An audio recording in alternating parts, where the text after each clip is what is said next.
नमस्कार। ग्रहों की गोचरीय स्थिति पर रेगुलर वीडियो पाने के लिए साप्ताहिक राशिफल, मासिक राशिफल, त्रैमासिक राशिफल और ग्रहों के बाकी गोचर पर भी रेगुलर अपडेट्स पाने के लिए, जिसके हिसाब से आप अपने जीवन में थोड़ी गाइडेंस प्राप्त कर सकें, इसके लिए मेरे चैनल को अवश्य सब्सक्राइब करें। जिन लोगों ने सब्सक्राइब कर रखा है वो ऑल ये जो नोटिफिकेशन सेटिंग होती है इसको क्लिक करें, क्योंकि कभी कभी कुछ लोग बोलते हैं उनको नोटिफिकेशन नहीं मिलती। आशा करता हूँ चैनल को सब्सक्राइब करेंगे और रेगुलर वीडियोस अवश्य आप देखेंगे। नमस्कार। ओम गणेशाय नमः। ओम नमः शिवाय। मैं निखिल ज्योतिष आचार्य आप सभी का मेरे चैनल पर पुनः स्वागत करता हूँ। आशा करता हूँ कि आप सभी स्वस्थ होंगे। महादेव की कृपा आप सभी पर सदैव बनी है। ये वीडियो मीन यानी कि पाइसेस के लिए बहुत विशेष है, क्योंकि वीडियो है वर्ष 2026 के वार्षिक राशिफल के बारे में। कैसा रहेगा वर्ष 2026 मीन के लिए, पाइसेस के लिए। वार्षिक राशिफल हमेशा ही बनाना बहुत जटिल होता है, क्योंकि पहले तो एक साल का कालखंड, हर एक महीने में बहुत सारे परिवर्तन हो जाते हैं, तो किस चीज़ को इंक्लूड करें, किस चीज़ को नहीं करें, बहुत कुछ होता है एक वर्ष में। तो कुछ ग्रह वक्री होते हैं, योग बथेरे बनते हैं। लेकिन जो लोग राशिफल देखते हैं, ग्रहों के गोचर का प्रभाव समझते हैं, समझना चाहते हैं, उनके लिए अवश्य वार्षिक राशिफल इम्पोर्टेंट होता है। इसीलिए केवल एक बृहद स्तर पर वार्षिक राशिफल दिया जा सकता है, ताकि आपको पता चले कि वर्ष किस ओर जा रहा है। और अधिकतम इसमें राहु, केतु, बृहस्पति, शनि, इन्हीं को ज़्यादा आधार मानना चाहिए, जो बड़े ग्रह हैं जिनके गोचर बहुत लंबे होते हैं। और बाकी कुछ जो इम्पोर्टेंट इवेंट्स होते हैं उनको इसमें इंक्लूड मैं करूँगा। आपके लिए वीडियो उपयोगी रहे, इम्पोर्टेंट रहे, प्रोडक्टिव रहे, इसलिए मैंने इसको कुछ भागों में बांटा है। पहला होगा धन, फिर संभावनाएं, career, business, marriage, progeny, love life, married life, वैवाहिक जीवन, सेहत और स्टूडेंट्स। इन सबको हम इंक्लूड करेंगे इस राशिफल में। और इसके साथ ही कुछ रेमेडीज़ की भी बात करेंगे, जिसमें सामान्य उपाय, सेहत के लिए उपाय, धन आदि, नौकरी आदि के लिए उपाय, और लव लाइफ, मैरिड लाइफ के लिए उपाय। लग्न राशि या चंद्र राशि यदि आपकी मीन है, दोनों ही देख सकते हैं, अलग अलग राशिफल नहीं बन सकते। जहाँ से सूट और रिलेट ज़्यादा करता है वहाँ से देखिए। व्यक्तिगत तौर पे मेरा मानना है लग्न से अगर आप देखेंगे तो अच्छा है। इनकेस नहीं पता है तो चंद्र राशि से भी देख सकते हैं।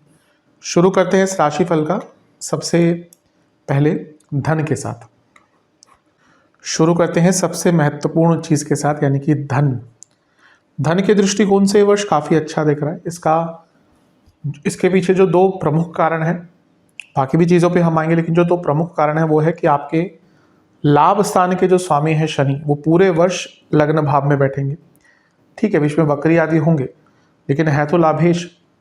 और जून के बाद बृहस्पति, जो आपके लग्नेश भी हैं, धन के कारक भी हैं, वो पंचम भाव में उच्च के हो जाएंगे और आपके लग्न को भी देखेंगे, आपके लाभ स्थान को भी देखेंगे और आपके लाभ स्थान के स्वामी को भी देखेंगे। तो धन के लिए तो ये पूरा ही वर्ष बहुत सुंदर दिख रहा है। कुछ प्रमुख योगों की बात करते हैं। सबसे पहले जनवरी 16 से 23 फरवरी, यहाँ पे मंगल आपके लाभ स्थान में रहेंगे। पहला तो एक ग्रह जब लाभ स्थान में उच्च का होता है तो वो धन कारक बन ही जाता है। ऊपर से यहाँ पे वो धन स्थान के स्वामी भी हैं। मैं हमेशा बताता हूँ इन दोनों भावों का कभी भी मिलन होता है तो धन योग बनता है। तो धन स्थान के स्वामी भी हैं, ऊपर से वो लक्ष्मी स्थान के स्वामी भी हैं। और जैसा मैं हर बार कहता हूँ, मेरे हिसाब से मीन के लिए एक योग कारक ग्रह की प्रकार है। जैसे शुक्र को मैं कन्या के लिए कहता हूँ, वैसे ही मंगल को मैं मीन के लिए कहता हूँ, एक योग कारक ग्रह से कम नहीं है।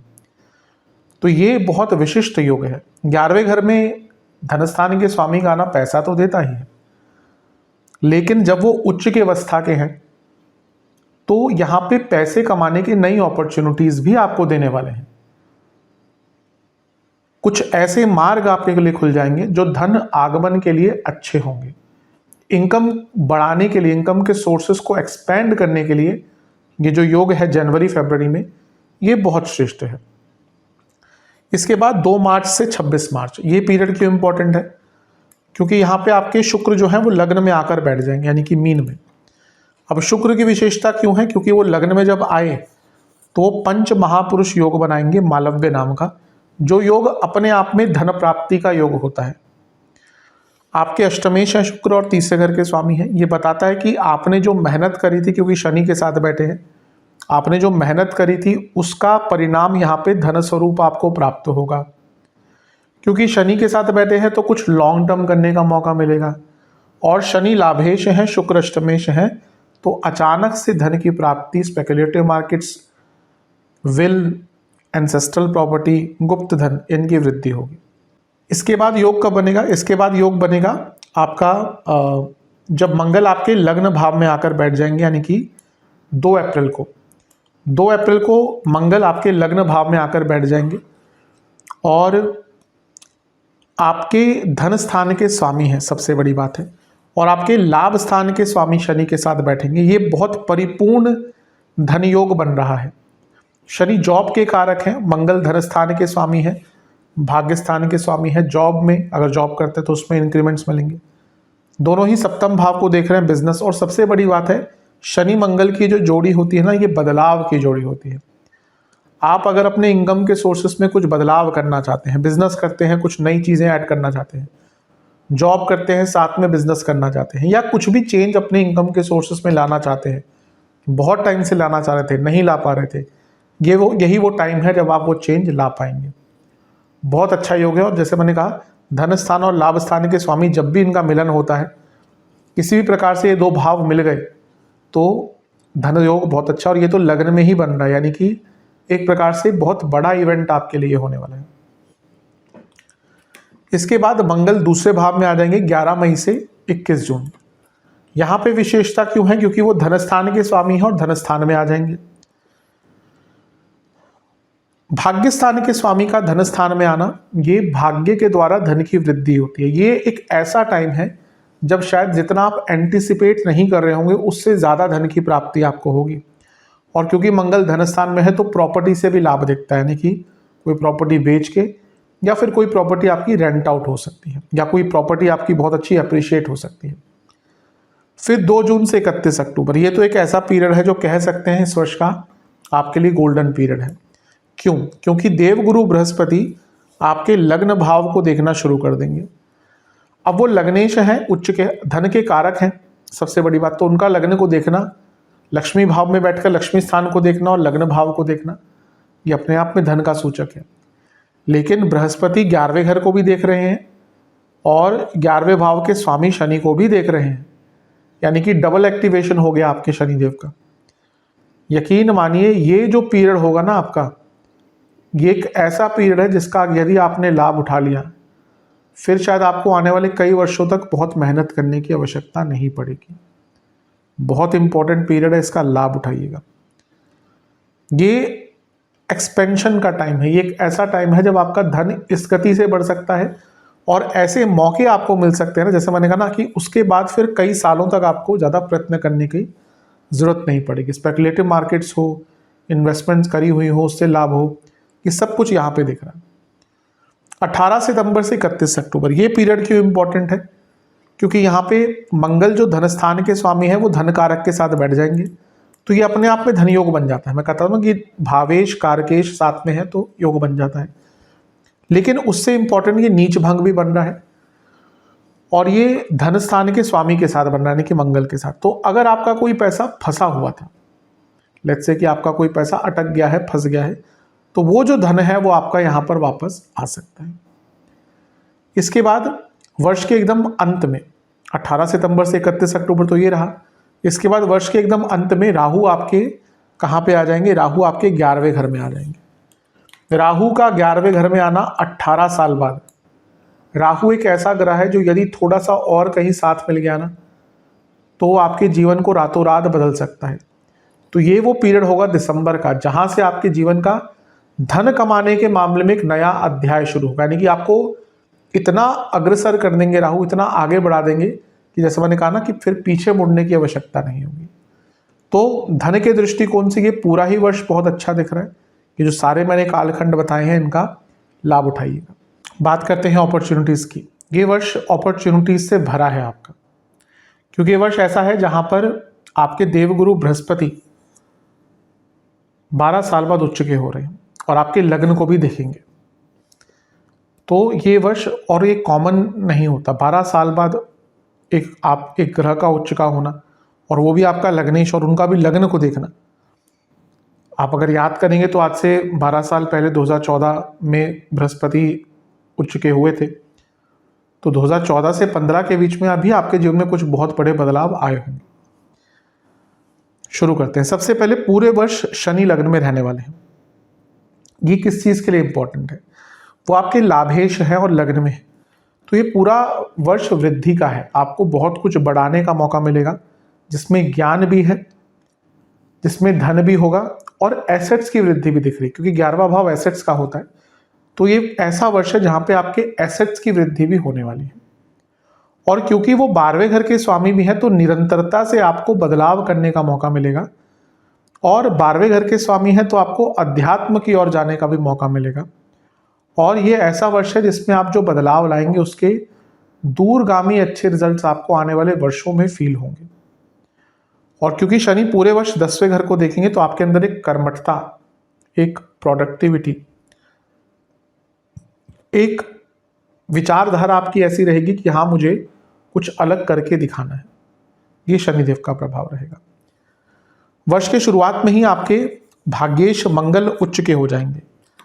अब वो कहाँ पे उच्च के हो रहे हैं? 11वें घर में। तो ये 16 जनवरी से 23 फरवरी ये वो पीरियड है जहां पे आप अपने धन को तो बढ़ा ही सकते हैं, लेकिन आप कुछ ऐसा अचीव कर सकते हैं या ऐसी चीज की शुरुआत कर सकते हैं जो आपके जीवन के स्तर को बहुत आगे लेकर चल जाएगा।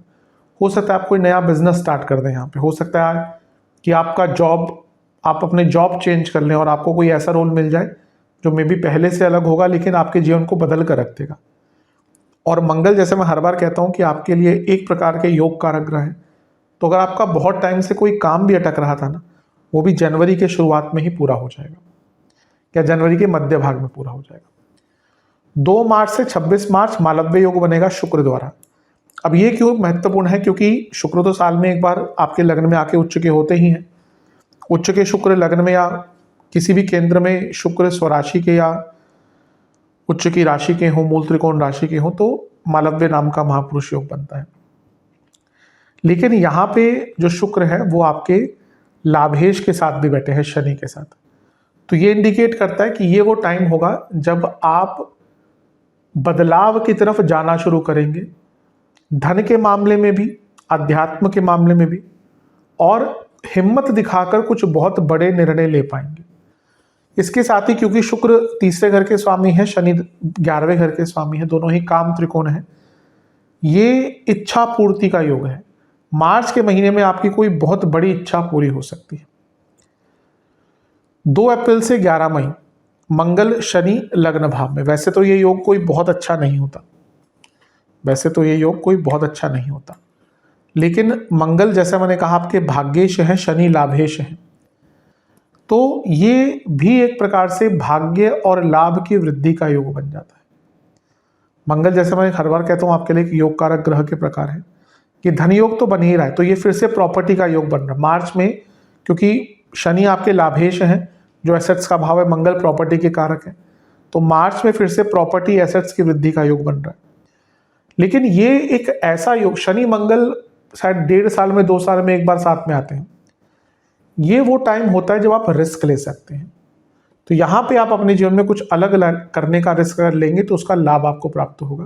प्रॉपर्टी के लिए तो अच्छा है ही, लेकिन विदेश संबंधित कार्यों में, क्योंकि शनि 12वें घर के स्वामी, तो विदेश संबंधित कार्यों में भी आपको सफलता प्राप्त होगी। इसके बाद 2 अप्रैल से 2 जून से 31 अक्टूबर, यहाँ पे क्या होगा? बृहस्पति आपके उच्च के हो जाएंगे। अब देवगुरु बृहस्पति लग्नेश का उच्च का होना, यानी कि पूरे जीवन का स्तर बदलने वाला है। आपके जीवन में कुछ बहुत निर्णायक होने वाला है। आपके जीवन का स्तर बदल कर रह जाएगा, यानी कि आप अगले स्तर पर, एक बार होता है ना कि हम कुछ अच्छा कर रहे हैं, फिर हमें लगता है कि नहीं, अब कुछ बेटर करना है, अपने जीवन का जो स्केल है उसको एनहेंस करना है।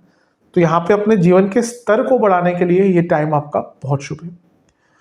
बृहस्पति आपके लग्नेश है, तो वो लग्न को देखेंगे, और वहां पे शनि ऑलरेडी है, तो आपका लग्न एकदम ओवर एक्टिवेट या सुपर एक्टिवेट हो जाएगा। ये टाइम है रिकॉग्निशन का, आपका नाम बनेगा, आपकी पहचान बनेगी, धन तो आएगा ही, इसमें कोई दो राय नहीं है, लेकिन उससे महत्वपूर्ण चीज़ है भाग्य बहुत साथ देगा, क्योंकि शनि लाभेश है, बृहस्पति भाग्य के कारक हैं, और ये जो त्रिकोण एक्टिवेट हो रहा है ये भाग्य का भी है, ये धर्म का भी है। तो आप अपनी ड्यूटीज भी निभा पाएंगे और आपका भाग्य भी बहुत बढ़ेगा। फुल ऑफ अपॉर्चुनिटीज, फिर से कहूंगा ये पूरा ही वर्ष आपका फुल ऑफ अपॉर्चुनिटीज है। इसके बाद 18 सितंबर से 31 अक्टूबर ये नीच भंग राजयोग बन रहा है। इसकी विशेषता क्या है? क्योंकि इसमें भाग्येश इन्वॉल्व है, इसमें धनेश मंगल इन्वॉल्व है और लग्नेश इन्वॉल्व है। कई बार होता है हम टूट जाते हैं, हमारे पास ना कुछ नहीं होता, कुछ नहीं बचता, हमें लगता है कि हम आगे कैसे जीवन में बढ़ेंगे। उन लोगों के लिए ये सबसे अच्छा टाइम होगा। अगर आप अपने जीवन में अंधकारमय हो गए हैं ना, आपके पास कुछ भी नहीं बचा जीवन में, उनके लिए भी नीच भंग राजयोग जीवन में एक नया रास्ता लेकर आएगा। जो अच्छे स्तर पर है उनको तो फिर बहुत आगे बढ़ने का मौका मिलेगा। कोई पैसा आपका फंसा हुआ है, कोई काम फंसा हुआ है, ये पीरियड 18 सितंबर से 31 अक्टूबर भाग्य इतना साथ देगा कि आप खुद हैरान हो जाएंगे। बहुत अच्छा पीरियड है। राहु आपके पूरे वर्ष 12वें घर में रहेंगे, तो ये आपको ना सपने दिखाएंगे, और क्योंकि शनि लग्न में है तो सपनों को पूरा करवाएंगे।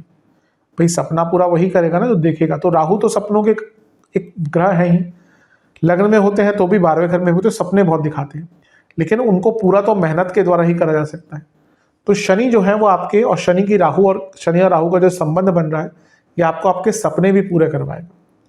पूरे वर्ष छठे घर में केतु जो आपको बहुत प्रोडक्टिव, आपसे बहुत मेहनत करवाएंगे, कंपटीशन के लिए बहुत अच्छा है, और सबसे बड़ी बात है आप कार्यों को पूर्ण कर पाएंगे। और अंततः वर्ष के अंत में गुरु और केतु की जोड़ी बनेगी। 31 अक्टूबर से साल के अंत तक गुरु और केतु, नहीं केतु तो 8 दिसंबर को निकल जाएंगे, लेकिन कह सकते हैं कि 31 अक्टूबर से 8 दिसंबर तक गुरु केतु साथ में है। अगर आप अपने आप को स्किलफुली एनहांस करना चाहते हैं किसी भी एरिया में, इससे अच्छा टाइम नहीं मिलेगा। और क्योंकि गुरु लग्नेश है केतु के साथ बैठे, तो ये आध्यात्मिक रूप में भी आपको बहुत आगे लेकर जाएगा। तो ये कुछ अपॉर्चुनिटीज़ है जो आपको वर्ष 2026 देकर जाएगा। यकीन मानिए फुल ऑफ अपॉर्चुनिटीज़, ये ऐसा दिख रहा है कि पूरा वर्ष संभावनाओं से भरा हुआ है आपके लिए। चलते हैं करियर की तरफ। करियर के दृष्टिकोण से भी वर्ष बहुत अच्छा दिख रहा है। मेनली आपके 10वें भाव के जो स्वामी हैं यानी कि बृहस्पति, वही इस साल उच्च के हो जाएंगे। तो ये अपने आप में दिखाता है कि ये वर्ष बहुत प्रोडक्टिव रहेगा करियर के दृष्टिकोण से। सबसे पहले 16 जनवरी से 23 फरवरी आपके जो धन स्थान के स्वामी हैं मंगल, वो उच्च की अवस्था में आ जाएंगे। और कहाँ पे आएंगे? लाभ स्थान में। धन स्थान के स्वामी हैं, लाभ स्थान में उच्च के हो रहे हैं, लक्ष्मी भाव के स्वामी भी हैं। यहाँ पे सडन सैलरी गेन आपका हो सकता है, आपकी सैलरी अचानक से यहाँ पर बढ़ सकती है। और ये वैसा टाइम होगा जब आपकी ट्रांसफ़र भी हो सकती है, डिपार्टमेंट आपका बदल जाए, लेकिन एक बहुत अच्छा हाइक यहाँ पे आपको अपने करियर में देखने को मिलेगा। और क्योंकि मंगल की बात करें तो आपकी अथॉरिटी भी अपने कार्य क्षेत्र में बढ़ेगी। इसके बाद 8वें भाव के स्वामी शुक्र आपके लग्न भाव में आकर उच्च के हो जाएंगे। ये कब होगा? ये होगा 2 मार्च से 26 मार्च के बीच में। अब क्योंकि वो करियर के कारक के साथ बैठे हैं, और ये जो शनि है ये आपके 10वें घर को देख रहे हैं, और लग्न में अष्टमेश का आना चेंज दिखाता है। तो अगर आप जॉब चेंज करने का विचार कर रहे थे तो 2 मार्च से लेकर 26 मार्च का पीरियड बहुत अच्छा है। इसके बाद 11 मार्च से देवगुरु बृहस्पति मार्गी हो जाएंगे। कहाँ पे हो जाएंगे? चौथे घर में। पहले वक्री थे, तो लेट्स से कि आपके करियर में कुछ बाधाएं आ रही थी, कुछ अटक रहे थे काम, आपको रिकॉग्निशन नहीं मिल पा रहा था, या इवन आपका प्रमोशन रुका हुआ था, तो वो प्रमोशन भी जो है आपका वो यहाँ पे दोबारा आपको उसका चांस मिल सकता है। ये भी बहुत श्रेष्ठ चीज़ है। इसके बाद मंगल आपके दूसरे भाव में प्रवेश करेंगे। ये करियर के लिए इंपॉर्टेंट टाइम बहुत होगा, क्योंकि पहला तो मंगल, जैसे मैं हर बार कहता हूँ, एक प्रकार से आपके योग कारक ही है, भले ही पुस्तकों में नहीं दिया हुआ, लेकिन यहाँ पे वो धन स्थान में जो अर्थ त्रिकोण है वहाँ पे अपनी राशि के हो गए। और यहाँ से मंगल 10वें से अष्टम को देखेंगे, और लग्न से भी अष्टम को देखेंगे, और 10वें से 12वें को देखेंगे। अगर आप जॉब चेंज करना चाह रहे थे, ये बहुत उचित पीरियड होगा क्योंकि यहाँ पे आपको कॉम्प्रोमाइज़ नहीं करना पड़ेगा। कभी कभी होता है हम जॉब चेंज करना चाहते हैं, बहुत डेस्परेट हो गए, जॉब अच्छी नहीं मिल रही, फिर अगर ज़्यादा ही पीरियड होता है फिर सोचता है व्यक्ति छोड़ो यार, जैसे मिल रही है ले लो। नहीं, यहाँ पे एक ऐसा पीरियड है कि आपको ज़्यादा compromise in terms of job नहीं करना पड़ेगा। इसके बाद देवगुरु बृहस्पति आपके पंचम भाव में आकर उच्च के हो जाएंगे। ये क्यों विशेष है आपके लिए? ये इसलिए विशेष है क्योंकि पहले तो वो लाभ स्थान को देखेंगे, जो 10वें से दूसरा भाव है, यानी कि करियर में पैसा कई गुना बढ़ेगा। फिर वो एक दृष्टि उनकी नवम भाव पर भी होगी, जो कि 10वें से 12वां है और भाग्य स्थान है। भाग्य का साथ मिलेगा और करियर में कुछ बदलाव करने के मौके, आपके रोल्स रिस्पॉन्सिबिलिटी बदलेंगे। अगर आप अपना डिपार्टमेंट चेंज करना चाहते हैं तो बहुत अच्छा टाइम है। और देवगुरु बृहस्पति लग्न को भी देखेंगे, जो 10वें से चौथा है, यानी कि एक स्टेबिलिटी आपके करियर में आना शुरू हो जाएगी। और क्योंकि बृहस्पति 10वें से अष्टम में बैठे लेकिन बहुत अच्छी अवस्था में है, आपकी जो विचारधारा है ना करियर को लेकर, वही बदल जाएगी। आपको कुछ ऐसे मौके यहाँ पे मिलेंगे जो हो सकता है आपके कंफर्ट जोन से बाहर हो, लेकिन आप उनको फुलफिल कर अपने करियर को एक अलग मुकाम पर लेकर जा सकते हैं। इसके बाद और हाँ, सबसे बड़ी बात तो हम बताना ही भूल गए कि बृहस्पति 10वें घर के स्वामी हैं। तो जब 10वें घर के स्वामी उच्च के होंगे तो पद प्राप्ति का योग भी अपने आप बन ही जाता है। अभी तो हमने उनकी दृष्टियों आदि की बात करी, लेकिन वो खुद 10वें घर के स्वामी भी तो है, लग्नेश भी तो है। तो ये पद प्राप्ति का, यानी कि आपके सडन प्रमोशन और बहुत एक्सीडिंगली वेल आप अपने करियर में इस टाइम में कर सकते हैं। इसके बाद गुरु और सूर्य की जोड़ी बनेगी 16 जुलाई से 17 अगस्त, क्योंकि गुरु दशमेश हैं और सूर्य कारक हैं प्रमोशन के। तो इस पीरियड में भी आपका प्रमोशन हो सकता है। और फिर एक नीच भंग योग बनेगा, क्योंकि इसमें आपके 10वें घर के स्वामी इन्वॉल्व, यानी कि मंगल, 18 सितंबर से 31 अक्टूबर। अगर करियर में बहुत टाइम से आप चेंज लाना चाह रहे थे, कभी कभी होता है कि व्यक्ति को सालों लग जाते हैं अपने करियर में, उसको चेंज नहीं मिलता। वो प्रमोशन की बात हो, रोल चेंज की बात हो, जॉब चेंज की बात हो, ये मैं कहूँगा ये नॉर्मल अवस्था के लिए नहीं है कि भाई आपको 5-6 महीने हो गए आप जॉब चेंज करना चाहते हैं, या 5-6 महीने हो गए आप प्रमोशन के लिए बात कर रही। अगर आप 3-4 साल से ज़्यादा जॉब चेंज करना चाह रहे थे, कुछ भी नहीं हो पा रहा था ना, ये वो टाइम है जब आपको अपने करियर में चेंज लाने का अवसर प्राप्त होगा। और इसके बाद साल के अंत तक जाते जाते आपके राहु ही 11वें घर में आकर बैठ जाएंगे, क्योंकि ये वृद्धि का भाव है, 10वें से दूसरा है। साल का अंत आपके लिए बहुत विशेष कोई अपॉर्चुनिटी करियर में लेके आएगा, स्पेशली जो लोग विदेश से संबंधित काम करते हैं उनके लिए और भी अच्छा होगा। तो ये वर्ष अगर देखा जाए तो आपके करियर के लिए बहुत अच्छा दिख रहा है। कुछ नेगेटिव चीजें, 10वें घर के स्वामी बृहस्पति मार्च तक वक्री रहेंगे, तो मार्च तक काम आपके अटका करेंगे। ग्रहण लग रहा है, एक लगेगा आपके 12वें घर में 17 फरवरी को, लेकिन 3 मार्च को आपके 6ठे घर में ग्रहण लगेगा। ये करियर से एक संबंध रखता है भाव, जैसा मैं हमेशा बताता हूँ। तो यहाँ पे कलीग्स के द्वारा प्रॉब्लम और आपका फोकस हटना और आपसे काम अधूरे रह जाना, ये तंग करेगा। 27 जुलाई से शनि वक्री हो जाएंगे, और क्योंकि 10वें घर को देख रहे हैं तो करियर में या कार्य में एक मंदता आनी शुरू हो जाएगी। और 31 अक्टूबर के से साल के अंत तक बृहस्पति केतु के साथ बैठेंगे और 10वें घर को दोनों देखेंगे। यहाँ पे थोड़े ऑब्स्टिकल्स आपके करियर में साल के अंत में आना शुरू हो जाएंगे।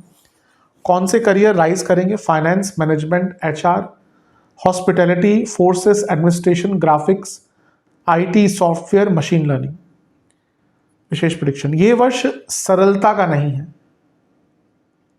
कंफर्ट जोन से निकलने का है, ब्रेकिंग फ्री। कभी कभी ना हमें अपने आप को आगे बढ़ाने के लिए रिस्क लेने पड़ते हैं, वर्ष वैसा ही है। भाग्य बहुत साथ देगा, अपने मन को रिलैक्स रखिएगा, आप देखेंगे आप बहुत कुछ अचीव कर पाएंगे अगर आपने ये कर लिया तो। एक फ्लो रहेगा जीवन में। कभी कभी ऐसा लगेगा कि कोई एक अदृश्य शक्ति है आपके साथ इस वर्ष की, आपको मदद कर रही, कई बार ऐसा होगा। एक्सेप्टेंस लाइए, पॉजिटिविटी रखिए, सपोर्ट ढूंढिए आसपास जो आपको आपके बुरे टाइम में हेल्प करे। पैसा बहुत बढ़ने वाला है इस वर्ष, लेकिन इनोसेंस नहीं। आज का टाइम इनोसेंट लोगों का नहीं है, सत्यता है ये। तो अगर इनोसेंस दिखाएंगे तो लोग आपका फायदा उठाएंगे। टाइम मैनेजमेंट पर ध्यान दीजिएगा और अपने हेल्थ पर भी ध्यान दीजिएगा, क्योंकि बस वर्ष ऐसा है जहाँ पे आपके ऊपर वर्क प्रेशर थोड़ा ज़्यादा रहेगा और फिर उसका एक प्रभाव आपके हेल्थ पर भी पड़ सकता है। अदरवाइज देखा जाए ये पूरा ही वर्ष आपका करियर के दृष्टिकोण से बहुत अच्छा है। बात करते हैं बिजनेस की। बिजनेस के लिए तो एक गोल्डन पीरियड है, गोल्डन ईयर है, क्योंकि पूरे वर्ष आपके लाभ स्थान के स्वामी सप्तम को देखेंगे। लेकिन उससे बड़ी बात है देवगुरु बृहस्पति उच्च के हो जाएंगे जून से और आपके लग्न को देखेंगे, जो सप्तम से सप्तम भाव है और जहां पे आपके लाभेश स्वयं यानी कि शनिदेव बैठे होंगे। तो ये जो वर्ष है ये बिजनेस जो लोग करते हैं उनके लिए तो बहुत अच्छा है। इसमें कुछ प्रमुख कालखंड 16 जनवरी से 23 फरवरी। मंगल जो धनेश हैं वो लाभ स्थान में उच्च के हो जाएंगे और यहाँ पे इनको आपके सप्तमेश भी ज्वाइन करेंगे, यानी कि बुध, तो ये और भी अच्छा है क्योंकि बिजनेस के भाव के स्वामी हैं। शुक्र भी ज्वाइन करेंगे जो अष्टमेश है, अचानक से बिजनेस में लाभ, और क्योंकि अष्टम भाव जो है वो सप्तम से दूसरा बनता है, यानी कि सप्तम का धन यानी कि बिजनेस का धन। तो वर्ष 2026 के स्टार्ट में ही कोई बहुत बड़ा काम आपको मिलने वाला है। 2 मार्च से 26 मार्च उच्च का ग्रह जो मालव्य योग भी बनाएगा और लाभ स्थान के स्वामी के साथ बैठकर आपके सप्तम भाव को देखेगा, यानी कि शुक्र सप्तम से धन और सप्तम से भाग्य के स्वामी है। लग्न में उच्च की अवस्था के होंगे और लाभेश शनि के साथ। ये पैसे कमाने का योग तो है डन, लेकिन उससे महत्वपूर्ण ये क्योंकि शनि के साथ बैठे हैं ना, जब शनि पिक्चर में आ गया यानी कि इट्स लॉन्ग टर्म, तो यहाँ पे आप कुछ ऐसा कर पाएंगे जो बहुत लॉन्ग टर्म में आपको हेल्प करने वाला है। तो इसका भी जितना हो सके आप लाभ उठाइए, बहुत अच्छा योग बन रहा है। इसके बाद 2 अप्रैल से 11 मई शनि आपके लग्न भाव में आकर बैठ जाएंगे, मंगल आपके लग्न भाव में आकर बैठ जाएंगे। मंगल भाग्य स्थान के स्वामी हैं और आपके लाभेश के साथ बैठे हैं और मंगल खुद धनेश हैं, तो इनका सप्तम को देखना पैसा तो बढ़ाएगा ही, लेकिन जैसा भी शुक्र भी वो करके गए, मंगल शनि बदलाव का योग होता है। तो अगर आप अपने बिजनेस में बहुत अरसे से कुछ बदलाव लाना चाह रहे थे, हो सकता है आपका प्लानिंग हो, तैयारी हो, लेकिन आप स्टार्ट नहीं कर पा रहे थे वो चीज़, ये वो टाइम है जब आप जो आपकी जो प्लानिंग है आप उसका एग्जीक्यूट कर पाएंगे। इसके बाद देवगुरु बृहस्पति एग्जॉल्टेड हो जाएंगे, उच्च के हो जाएंगे जून से। कब से? 2 जून से 31 अक्टूबर। अब ये अपने आप में क्योंकि वो लग्नेश है, उनकी स्थिति अच्छी हो रही है तो हर चीज पर अच्छा प्रभाव पड़ता है। सप्तम से लाभ में बैठे हैं, सप्तम से सप्तम को देख रहे हैं, ये धन प्राप्ति के साथ बड़े स्तर पर अपने बिजनेस को पहुंचाने का योग है। यानी कि आपके बिजनेस का नाम, उसकी पहचान, उसका स्तर, उसकी इंटेंसिटी, बिजनेस का ग्रोथ असीमित हो सकती है। ये देवगुरु बृहस्पति तो आपके बिजनेस को रातों रात बहुत बड़ा बना सकते हैं। जो लोग बिजनेस करते हैं, जिनके अच्छे चले हैं बिजनेस, उन्होंने कहीं तो एक लो लेवल से स्टार्ट किया होगा। आप उनसे पूछिए, कोई ना कोई ऐसा टाइम आता है जहाँ पे चीज़ें अपने आप बहुत तेज गति से बढ़ने लग जाती है। जो लोग सक्सेसफुल है ना रियल में, जिन्होंने कुछ कमाया है, अच्छा किया है जीवन में, आप उनसे पूछिए, वो शायद ये नहीं बोलेंगे कभी कि मैंने बहुत कुछ किया है। वो यही बोलेंगे कि भाग्य ने कुछ किया। आप किसी को भी देख लीजिए, किसी भी एरिया में देख लीजिए, जो सबसे बड़ा बिजनेसमैन है, बहुत सक्सेसफुल लोग हैं, वो भी यही कहेंगे कि हाँ, भाग्य उस टाइम पर साथ दे गया। तो यही वो टाइम है जब भाग्य साथ दे रहा है आपका, लाभ उठाइएगा। 2 अगस्त से 18 सितंबर नीच भंग राजयोग बनेगा आपके पंचम भाव में। अब ये क्यों इंपॉर्टेंट है? क्योंकि एक तो मंगल इन्वॉल्व है और मंगल भाग्येश भी हैं, धनेश भी हैं और लग्नेश के साथ बैठ गए। ये एक ऐसा पीरियड है जब आपको कुछ अलग काम करने का मौका मिलेगा, अपने कंफर्ट जोन से निकलकर कुछ अलग काम करने का मौका मिलेगा। अगर आप उसको अपनाएंगे तो आपका बिजनेस बहुत ही अगले स्तर पर पहुंच जाएगा। तो ये भी आपके लिए बहुत विशेष दिख रहा है। और अंततः 31 अक्टूबर से साल का अंतिम महीना 8 दिसंबर तक, जब तक गुरु और केतु की जोड़ी छठे घर में होगी, कोई कोर्ट केस वगैरह चल रहा था उससे निकलने का मौका मिलेगा, कोई प्रॉब्लम चल रही थी उससे निकलने का मौका मिलेगा और अपने बिजनेस में बहुत सारे टेक्निकल चेंजेस लाने का मौका मिलेगा। कहाँ पे ध्यान देना है? फरवरी में बहुत सारे ग्रह आपके 12वें घर में होंगे और यहाँ पे ग्रहण भी लगेगा 12वें घर में, तो फरवरी में कुछ खर्चा, कुछ नुकसान ज़्यादा हो सकता है और मार्च में एक ग्रहण छठे घर में लगेगा जो सप्तम से 12वां है। फरवरी मार्च में बहुत रिस्क ना लें। 27 जुलाई को शनि वक्री हो जाएंगे, सप्तम को देखेंगे तो जुलाई अगस्त 2-2.5 महीने थोड़े से लो जाएंगे, थोड़ा सा स्लो जाएंगे। बुध जो सप्तमेश है इस वर्ष में 3 बार वक्री हो रहे हैं, 20 फरवरी से 21 मार्च, 29 जून से 24 जुलाई और 24 अक्टूबर से 13 नवंबर। यहाँ पे बिजनेस में बहुत उतार चढ़ाव आ सकते हैं। और शुक्र पतित होकर 7 नवंबर को आपके सप्तम में आ जाएंगे। यहाँ पे तो बहुत सचेत रहेगा, स्पेशली अगर आपका बिजनेस बहुत कॉम्पिटिटिव लेवल का है। यहाँ पे साल के अंत में यानी कि 6 नवंबर से 1-1.5 हफ्ता मान के चलिए, आपके दुश्मन आप पर हावी रह सकते हैं। विशेष कौन कौन से एरियाज राइज करेंगे? मैन्युफैक्चरिंग, रियल एस्टेट, आपका रिलीजियस चीज़ों से जुड़ा कुछ काम है, finance, consulting, pharma, food, chemical, travel और फॉरेन रिलेटेड काम। विशेष प्रेडिक्शन, ये वर्ष ऑब्स्टेकल से निकलने का है। अगर आप बहुत टाइम से कुछ प्लान करके बैठे थे और नहीं कर पा रहे थे ना, ये वर्ष उन ऑब्स्टेकल से निकलने का है। जीवन में एक फ्लो रहेगा, आप जो कुछ रिस्क भी लेना चाहते थे वो इस वर्ष ले पाएंगे। बहुत बृहत हो जाएगा, बल्कि यकीन मानिए, जैसे मैंने कहा ना, ये बृहत करने का है, ये एक्सपेंड करने का टाइम है। आगे बढ़िए। सबसे बड़ी बात है इनिशिएट करिए। अभी ऐसा लग रहा है आप इनिशिएट करने से थोड़ा सा रुक जाते हैं। नई चीज़ें सीखिए, समझने की कोशिश कीजिए कि बिजनेस में कहाँ पे कमी है, कुछ नई धाराएं अपने बिजनेस में लाइए, यानी कि कुछ अलग सोर्सेज ऑफ इनकम खोलने की कोशिश कीजिए। और सबसे महत्वपूर्ण चीज़ ये है कि ये एक ऐसा वर्ष है जब आप बहुत, मैंने कहा ना, एक ब्रेक थ्रू मोमेंट होता है, यूरेका मोमेंट कहते हैं कि भाई अब पता चल गया, अब तो सब प्राप्त हो जाएगा। ये वैसा ही वर्ष है जब आपका एक यूरेका मोमेंट, एक ब्रेक थ्रू मोमेंट मिलेगा जो आपके बिजनेस को बहुत आगे बढ़ाएगा। भाग्य का बहुत साथ मिलेगा और कहीं ना कहीं आप बहुत लोगों को भी सपोर्ट कर पाएंगे। ऑब्वियसली जो बिजनेस करते हैं वो कई लोगों को सपोर्ट करते हैं। एक छोटा सा बिजनेस भी हो, उसमें लेट्स से एक रेस्टोरेंट है छोटा सा, वहाँ पे भी अगर 10-12 लोग काम करें तो 10-12 परिवार चल रहे हैं उस रेस्टोरेंट से, और बड़े जगहों की तो बात ही क्या। तो बिजनेस से, इसलिए बिजनेस को ही प्रमोट करना चाहिए। एक भारत जैसे देश में कितनी जॉब्स, आप और भी सरकारी जॉब्स के पीछे भागते रहते हैं।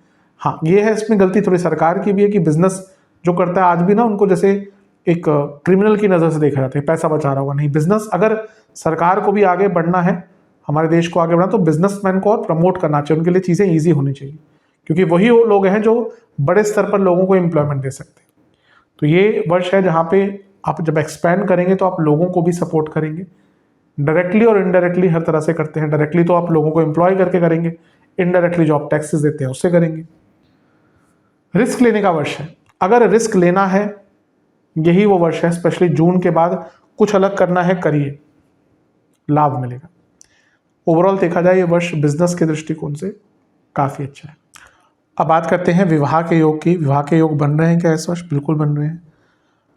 सबसे पहले जो योग हैं ये मुहूर्त नहीं है, ये विवाह के योग है, यानी कि जहाँ पे आपकी जो बात है शादी की संपन्न हो सकती है, पूरी हो सकती है। गुरु का उच्च का होना, यहाँ पे आना जून में, सप्तम से लाभ में, और लग्न को देखना जो सप्तम से सप्तम है, ये दोनों ही चीज़ें अंकित कर रही हैं कि जून के बाद का पीरियड तो स्पेशली विवाह के लिए अच्छा है।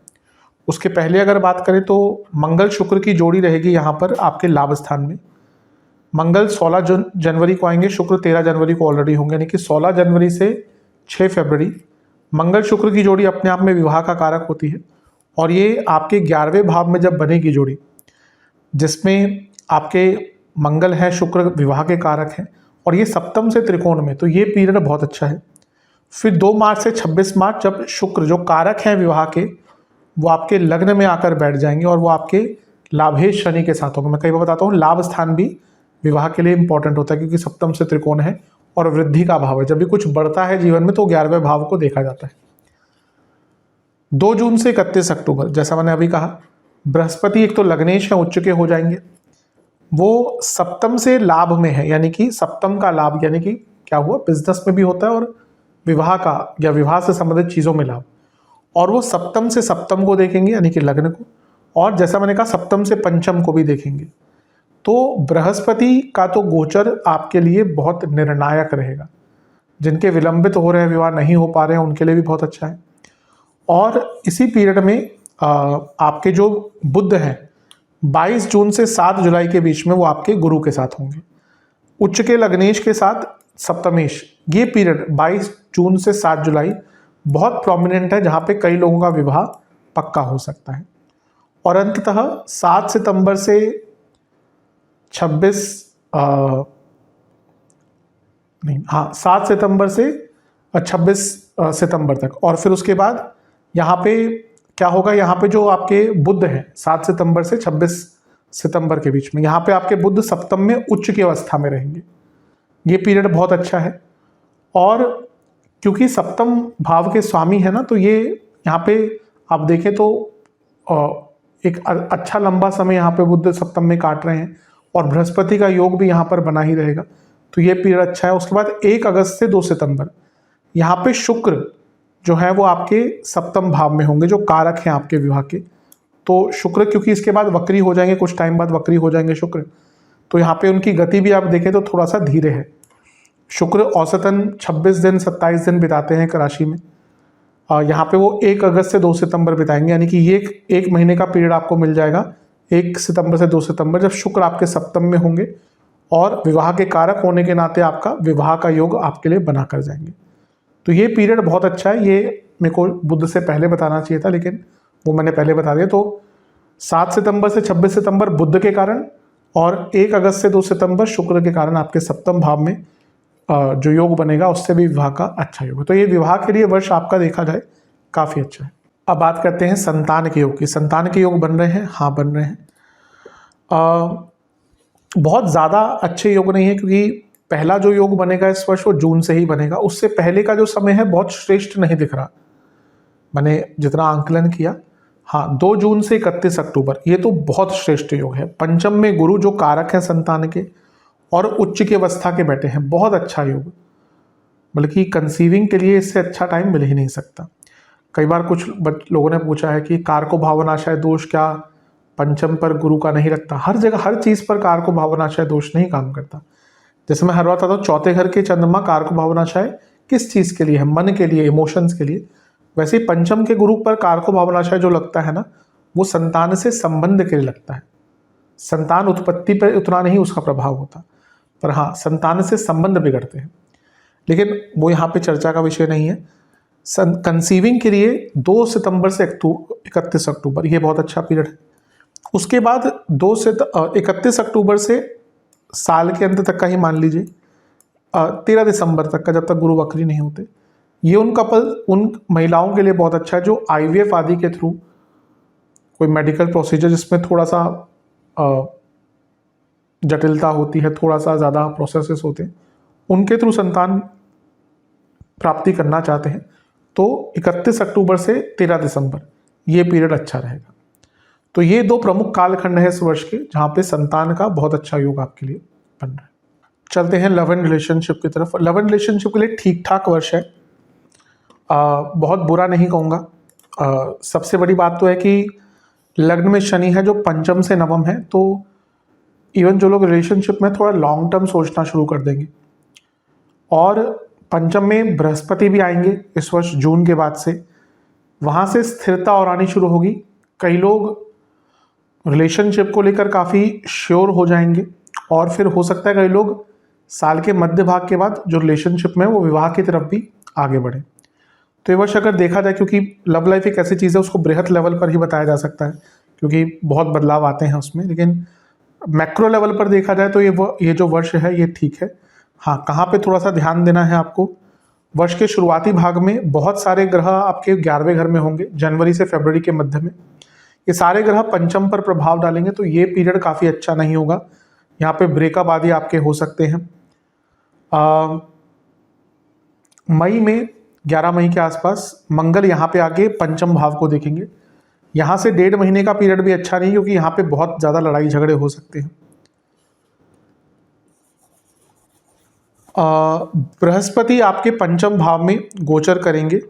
गुरु को गलत मैंने दिखाया, पहले वो मिथुन में होंगे, बृहस्पति आपके गोचर करेंगे पंचम भाव में जून से। यहाँ से चीज़ें बहुत स्थिर होना शुरू हो जाएंगी। जैसा मैंने कहा, इवन नए रिलेशनशिप स्टार्ट हो सकते हैं, चीज़ों को ठीक किया जा सकता है। कई लोग बहुत सर्टेन हो जाएंगे कि हाँ मेरा पार्टनर यही है, या इसका उल्टा भी हो सकता है कि कई लोगों को एक क्लैरिटी भी आ जाएगी कि शायद इस व्यक्ति के साथ मैं आगे नहीं बढ़ सकता है, बढ़ सकती। और कई लोग रिलेशनशिप से विवाह की तरफ भी इस पीरियड में बढ़ेंगे। तो ये एक अच्छा पीरियड है। बुध जो है वो आपके सप्तमी से हैं, लेकिन बुध की अगर हम बात करें तो आपके 2 केंद्रों के स्वामी हैं। तो बुध इस वर्ष 3 बार वक्री रहेंगे, तो उस पीरियड में अभी आपको केयरफुल रहना है। स्पेशली जो फरवरी का पीरियड मैंने बताया, वहां पे भी वक्री बुध आपके पंचम को देखेंगे, तो यहाँ पे भी रिलेशनशिप में थोड़ी प्रॉब्लम आ सकती है। और फिर वर्ष के अंत में एकदम जब केतु का गोचर होगा, गुरु आगे जा चुके होंगे, केतु आएंगे आपके पंचम में 8 दिसंबर को। ये बहुत निर्णायक होगा। मैं तो कहूँगा कि अगर आप रिलेशनशिप में हैं तो दिसंबर से पहले ही सारी चीज़ें ठीक कर लीजिए, क्योंकि कई लोगों का ब्रेकअप दिसंबर के महीने में जाकर होने वाला है। तो बहुत बुरा वर्ष नहीं कहूँगा, जो कुछ कालखंड है बुरे उनको मैंने अंकित कर दिया। विशेष प्रेडिक्शन, ये वर्ष ऐसा है जहाँ पे रिलेशनशिप स्ट्रांग होगा, कुछ लोगों की हेल्प भी आपको मिलेगी, लेकिन कमिटमेंट बढ़ाइए। छोटी मोटी गलतियां हो तो चांस दीजिए अपने पार्टनर को ठीक करने का। एक्सेप्टेंस लाइए, एक दूसरे के डिज़ायर्स को समझिए, टाइम दीजिए, वैल्यू एडिशन कीजिए रिलेशनशिप में, एक बैलेंस रखिए रिलेशनशिप में, और अच्छे पीरियड को एक दूसरे के साथ सेलिब्रेट कीजिए। अपने पार्टनर की बातों को सुनना शुरू कर दीजिए, अपने रिलेशनशिप को उसका स्टैंडर्ड बनाना शुरू कर दीजिए। और सबसे महत्वपूर्ण चीज़ है फोकस, अपने पार्टनर पर ध्यान दीजिए, एकाग्रता के साथ उनके बातों को सुना कीजिए। इस वर्ष जब भी उनको ये लगेगा ना कि आप उनको इग्नोर कर रहे हैं, यकीन मानिए वो पीरियड के कुछ दिनों बाद ही आपकी भयंकर लड़ाई होगी। तो अपने पार्टनर को इग्नोर मत कीजिएगा, और जो भी प्रॉब्लम दिख रही है रिलेशनशिप में उसको उसी समय पर सॉल्व करने की कोशिश कीजिएगा। इन सब चीज़ों पर आपने ध्यान दिया तो अवश्य ये वर्ष जो है आपको काफ़ी लाभ देकर जाएगा। चलते हैं वैवाहिक जीवन की तरफ। वैवाहिक जीवन के लिए बिल्कुल भी अच्छा वर्ष नहीं दिख रहा, बिल्कुल भी अच्छा नहीं दिख रहा, क्योंकि पूरे वर्ष शनि का प्रभाव आपके सप्तम भाव पर रहेगा। तो ये शनि जैसे जैसे आगे बढ़ते जा रहे हैं वैसे वैसे स्थितियां और बुरी होती जाएंगी। कई लोगों ने वो प्रभाव वर्ष 2025 में ही देख लिया होगा, और वो जो प्रभाव है वो बढ़ता रहेगा, बल्कि साल के शुरुआती भाग से ही प्रॉब्लम होगी। पहले तो ग्रहण लगेंगे फरवरी में, जिसमें से एक ग्रहण आपके 12वें घर में और एक ग्रहण सप्तम से 12वें यानी कि छठे घर में होगा। पहले 17 फरवरी को यहाँ पे, और फिर 2 या 3 मार्च को आपके छठे घर पे लगेगा।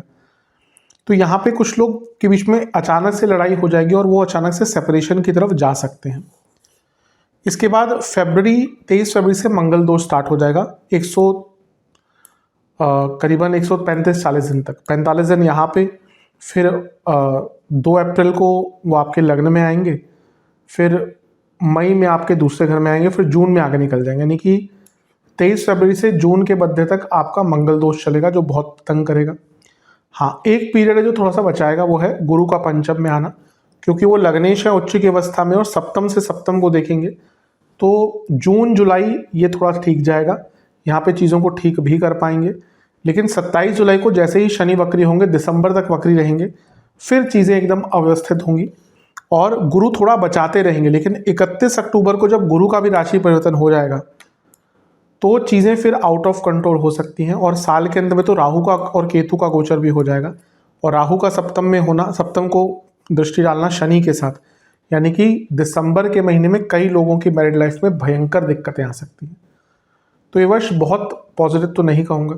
विशेष प्रेडिक्शन, बहुत कन्फ्यूजन दिख रही है, कई बातें सामने आएंगी जो अनकंफर्टेबल कर देंगी, एक दूसरे की गलतियां बहुत निकालेंगे, बहुत अनप्रिडिक्टेबल चीज़ें रहेंगी, ध्यान भटकेगा, अफेयर्स वाला वर्ष दिख रहा है, एक दूसरे से बात करने का मन नहीं करेगा, बहुत टॉक्सिसिटी दिख रही है, बहुत मैकेनिकल रिलेशनशिप हो जाएगा, बहुत बोरिंग, बहुत demanding at the same time.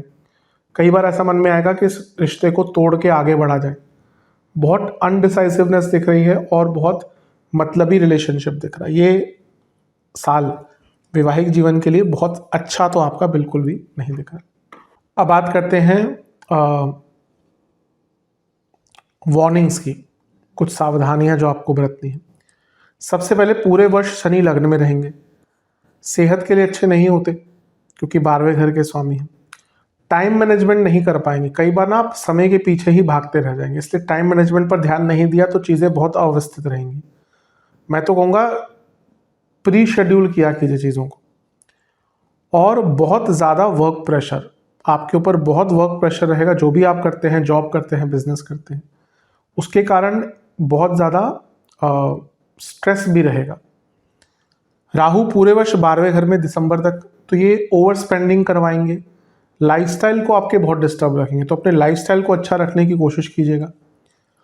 गुरु मार्च तक वक्री है, तो ये हेल्थ के लिए भी अच्छा नहीं है, और मार्च तक बहुत फ्रस्ट्रेशन, बहुत इरिटेशन, इवन कुछ एक्सीडेंट के योग भी आपके बनते हैं। फरवरी में ग्रहण लगेगा एक 12वें घर में, एक 6ठे घर में, ये फिर से हेल्थ के लिए अच्छा नहीं है। कुछ सर्जरीज करानी पड़ सकती हैं कुछ लोगों को जिनकी दिक्कत चल रही है, खर्चे कुछ अचानक से हो सकते हैं, और सेहत भी बहुत बिगड़ सकती है। 27 जुलाई को शनि वक्री हो जाएंगे, यहाँ से थोड़ा टेस्टिंग टाइम स्टार्ट होगा, क्योंकि शनि आपके लग्न में बैठे हैं, तो जब वक्री होंगे तो चीज़ें बहुत विलंबित होना शुरू हो जाएंगी, और जब विलंबित होती हैं चीज़ें तो आप बहुत फ्रस्ट्रेटेड रहेंगे। बुध जो आपके बाधकेश हैं वो इस वर्ष में 3 बार वक्री रहेंगे, पहले फरवरी में, फिर जून में, फिर अक्टूबर में। बुध का ये नॉर्मल है, वो 3 से 4 बार साल में वक्री हो जाते हैं, तो ये पीरियड भी बहुत आपको तंग करेंगे। और साल के एकदम अंत में 31 अक्टूबर से स्पेसिफिकली 8 दिसंबर तक, लेकिन उसके बाद भी क्योंकि गुरु वक्री हो जाएंगे, ये पीरियड सेहत के लिए अच्छा नहीं है। अचानक से बहुत हेल्थ इश्यूज आपको 31 अक्टूबर से साल के अंत तक आ सकते हैं। इसमें सर्जरीज भी करानी पड़ सकती है, कुछ पुराने रोग भी वापस आ सकते हैं, और कुछ ऐसे डिजीज जो डायग्नोज करना मुश्किल हो जाएगा। तो ये प्रॉब्लम्स आपको, और यहाँ पे जब 6ठे घर में केतु गुरु होंगे ना, तो हेल्थ की तो एक बात है ही, जीवन में स्ट्रेस और जीवन में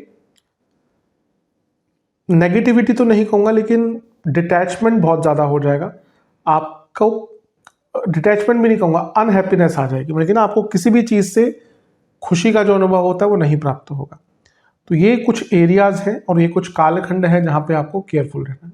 सेहत की तरफ चलते हैं। सेहत के लिए ये वर्ष मिश्रित सा है।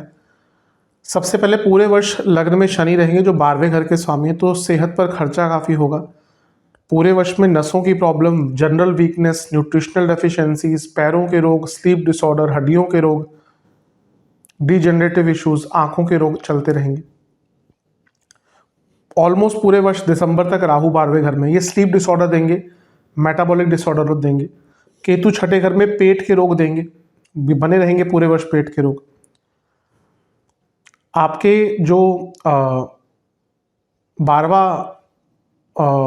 आपके जो बृहस्पति हैं यानी कि लग्नेश, वो वक्री रहेंगे आपके मार्च तक।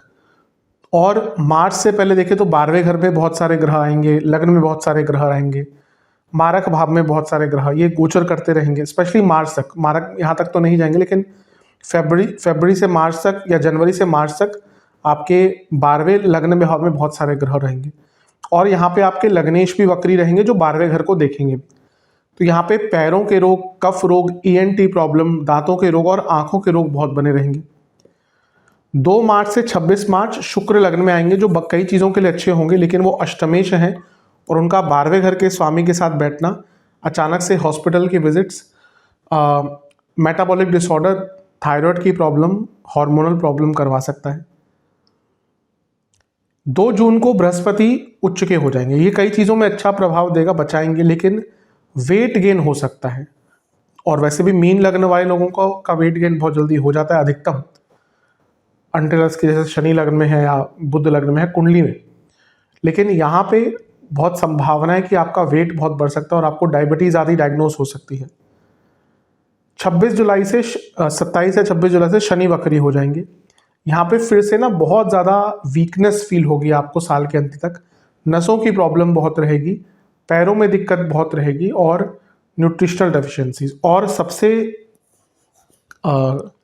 कष्टकारी टाइम साल का अंतिम हो सकता है जहाँ पे गुरु केतु साथ में आएंगे, जिसमें से गुरु आपके लग्नेश और केतु के साथ बैठ गए। तो ये जो योग बन गया ये थोड़ा कष्टकारी हो गया, क्योंकि गुरु केतु, लग्नेश और केतु वो भी 6ठे घर में, ये सर्जरीज का योग बनता है। साल के अंत में अचानक से कुछ सर्जरीज आपको करानी पड़ सकती है। तो इन सारे एरियाज पर काफ़ी ध्यान दीजिएगा।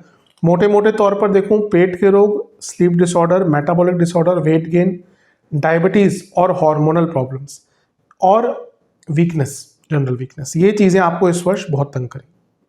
अब चलते हैं विद्यार्थियों की तरफ। विद्यार्थियों के लिए तो बहुत अच्छा वर्ष है, बहुत अच्छा। स्पेशली गुरु का उच्च का होना जून के बाद तो बहुत अच्छा है, लेकिन उससे पहले भी देखिए वर्ष बहुत अच्छा है आपके लिए। और छठे घर के केतु कॉम्पिटिशन्स के लिए मंगल जैसा प्रभाव देते हैं, तो आपका कोई कॉम्पिटिशन है तो अच्छा करेंगे।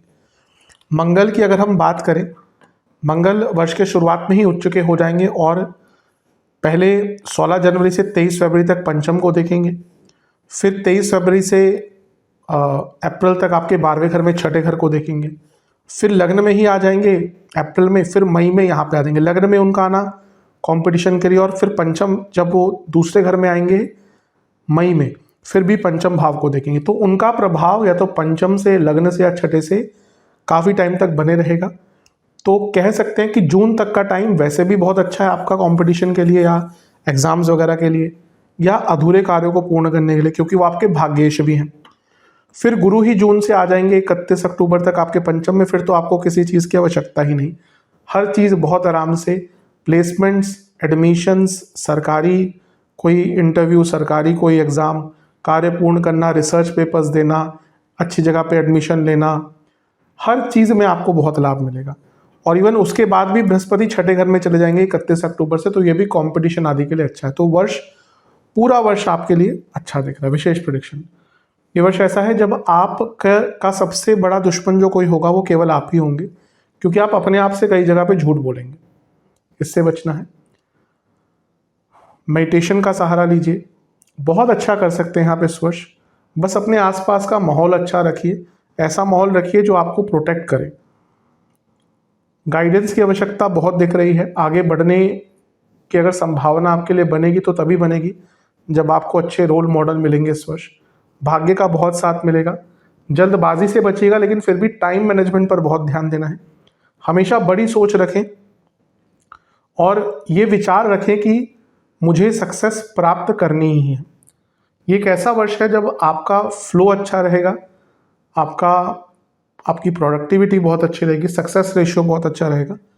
बस जैसा मैंने कहा, बिना गाइडेंस के लिए कि ये वर्ष अच्छा आपने कहा नहीं हो सकता, तो जहां हो सके गाइडेंस अपने लिए ढूंढिएगा। सामान्य उपाय से स्टार्ट करते हैं। ये उपाय आपको 2 बृहस्पतिवार करना है।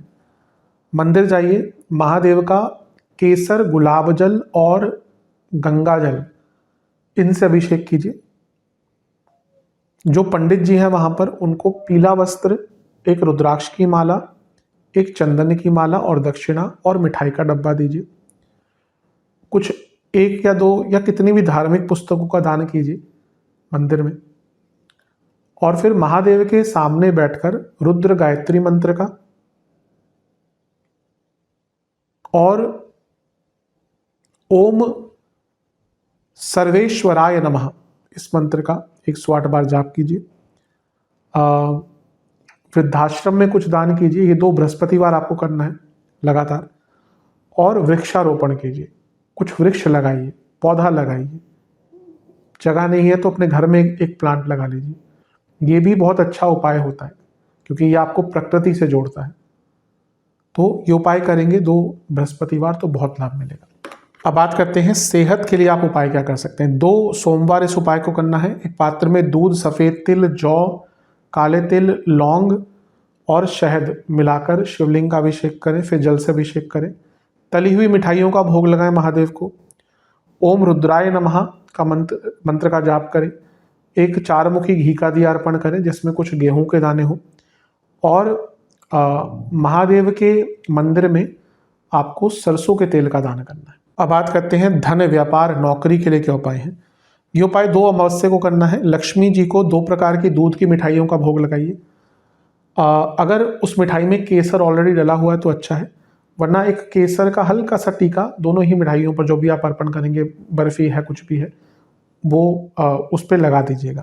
केसर युक्त मिठाई होनी चाहिए, सरलतः बोले तो। 8 घी के दिए जिसमें एक सुपारी का दाना होना चाहिए हर दिए में। 8 बार लक्ष्मी चालीसा का पाठ और उसके बाद कमल का फूल माता को अर्पण कीजिएगा। अब बात करते हैं प्यार, वैवाहिक जीवन, घर की सुख समृद्धि बनी रहे उसके लिए क्या करें। आपको महादेव और पार्वती माता का पंचामृत से अभिषेक करना है 2 शुक्रवार। उस पंचामृत में कुछ इत्र की बूंदें, जो मतलब कि जो नेचुरल इत्र होता है ना, वो लीजिएगा, गुलाब का लीजिए, कोई वो बहुत ज़्यादा सिंथेटिक टाइप का आदि नहीं होना चाहिए। और इसके बाद दूध जल से अभिषेक कीजिए महादेव का। दुर्गा जी के मंदिर में एक काला धागा और लाल धागा बांधकर नारियल अर्पण करके आइए, जिसपे एक सिंदूर का तिलक लगाइए।